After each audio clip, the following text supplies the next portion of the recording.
Emmanuel Macron, il reçoit le prix du Global Citizen des mains du patron de BlackRock à New York en marge de la conférence de l'ONU. Tous ces dirigeants, ce sont des Global Citizens. Ce sont des gens qui n'en ont rien à foutre de leur pays, même de la région qu'ils sont censés gérer. Pour eux, ils réfléchissent à l'échelle du monde, de l'humanité. Ils veulent laisser une empreinte à l'échelle de l'humanité. C'est des fous comme Bill Gates, qui passent leur temps à parler de grands ensembles comme ça pour sauver les enfants de la planète, pour machin. Ce sont des fous. Musk, c'est pareil. Enfin, tous les technoloords, c'est la même chose. Eux, c'est encore pire. Ils rêvent des étoiles. On est un peu coincé parce que le débat public est encadré par ces oligarques, en fait. Donc, eux organisent un débat sur l'hyper-individualisme, sur la liberté comme étant le seul horizon, mais avec en toile de fond leur liberté à eux, surtout. Puis de l'autre côté, vous avez les oligarques nationaux qui continuent à jouer avec le système politique, donc qui choisissent un champion qui va être proposé comme ça et vendu comme un produit marketing. Alors, c'est visiblement Glucksmann en ce moment qui est testé, mais ça sera peut-être Édouard Philippe, peut-être Gabriel Attal. Moi, je pense qu'on est dans une guerre cognitive réelle. Les oligarques internationaux et nationaux qui sont là pour acheter du temps de cerveau disponible,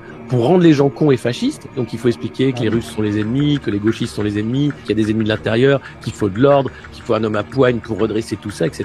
Donc, vous allez avoir une campagne pour toucher les gens faibles qui vont petit à petit se fasciser. On a affaire à des gens qui sont totalement en dehors des réalités. Systématiquement, les politiques sont le choix de la pauvreté, de l'appauvrissement, du contrôle.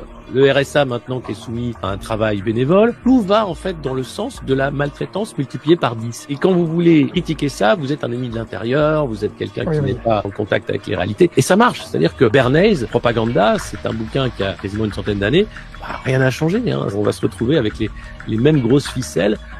Un peu plus rapide, un peu plus efficace avec les réseaux sociaux. Ne tombez pas dans les pièges qui sont tendus. Réfléchissez, gardez votre indépendance et luttez contre cette fascisation de la société. Vous n'avez pas à crier au loup avec ceux qui crient au loup. On se retrouve dans un moment où il n'y aura pas de création. On est vraiment dans une pure phase de destruction et eux auront toujours un strapontin, un jet privé pour les emmener dans un paradis fiscal et qu'ils continuent leur empire du mal.